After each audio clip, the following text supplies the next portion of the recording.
Hey guys, welcome back. I'm gonna do a retrospective on this snowblower right here that's sitting next to me.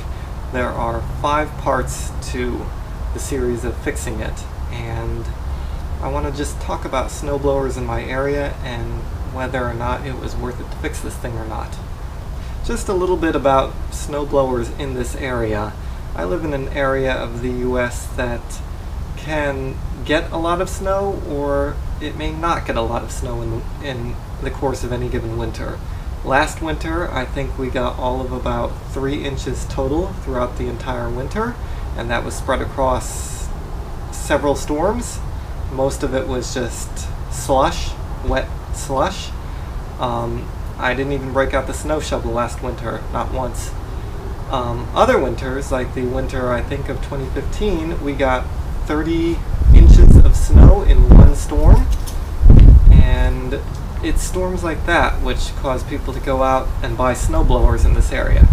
So a storm like that will happen and people will go out and buy a snowblower, and they might use it once or twice, and over the course of the next 5 to 8 years they may use it 8 times, and that's all the use it gets. It may get used once or twice in any given winter, and that's all. So most of the snowblowers in this area, even though they're old, they have very low hours on them. And what I'm trying to get at is that makes it so that they kind of retain their value in this area.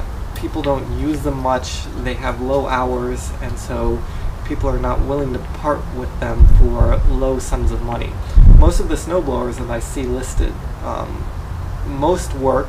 It's very rare to find a snowblower that doesn't work in this area listed for sale. And even the ones that are 15 years old still look fairly new, and they want $300, $400 for them, sometimes even $500 or $600 depending on how big it is. To find a snowblower like this that was relatively cheap for this area is a little bit rare. It doesn't happen all that often. I haven't seen them much. I would love to demonstrate this snowblower for you, but unfortunately I can't. It's a couple days, 4 days before Christmas, but it is 65 degrees out and it rained last night. So I really don't think that's happening in the time frame of the next week or 2 weeks or something like that. If it does snow in January or February to the point where I can use the snowblower, I'll definitely demonstrate it and post a video. Now that I've talked a little bit about snowblowers in this area, I'd like to talk about this snowblower in particular. It was $80 and I knew that it had problems. I just did not know the extent of the problems that it had. So let's go over how much was spent on the snowblower.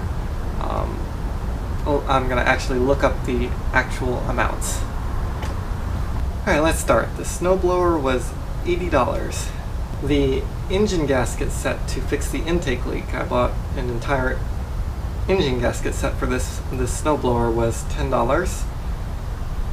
I bought a carburetor kit, which was $7, and the real killer was the wheels. I did not realize at the time that I bought it that it had plastic wheels.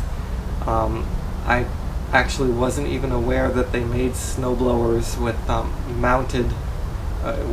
actual mounted tires on plastic rims. I was not aware of that. If I was, I may not have bought it. But in any case, that's water under the bridge, and those wheels were $96 shipped.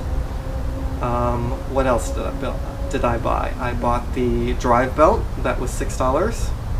I bought the heat box cover. That was about I think the same day I ordered that, I bought the snowblower, and I think that was $22 shipped. I bought a new auger control cable, that was $15 shipped. I bought a new fuel shutoff and new fuel line, and the fuel line was kind of pricey because it was the J30R9, the ethanol resistant stuff. So that together with the fuel shutoff, let's call it 12. And that brings us to $248, and I'm going to throw in another $7 for oil, lubrication, that kind of stuff, which brings us to $255 for this. Alright, as you can see, it's begun to rain again, so I moved us back into the garage. Where were we? $255 is what it cost to buy and repair the snowblower behind me. Is that a good deal? No. Was it worth it? I don't know. The snowblower itself is really not in good condition cosmetically, but in mechanical condition it's very good. I didn't show it in any of the video parts, but it has 120 psi on a compression test, which is very good. There's very little rust on the auger or inside the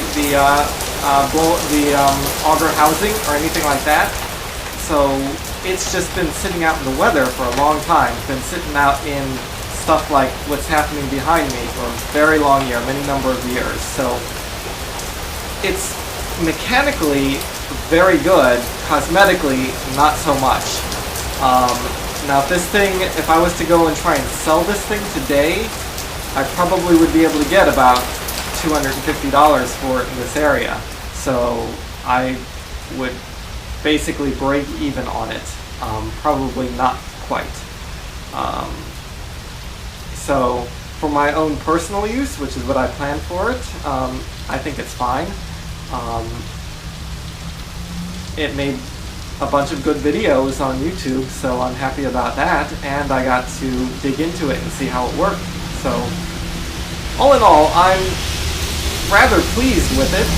I don't regret the purchase. I think that it was a fun project, and I'll get to use it myself, which is always the most fun thing. I will post another video soon, and if you like these videos, be sure to like, comment, subscribe, and I'll see you on the next one.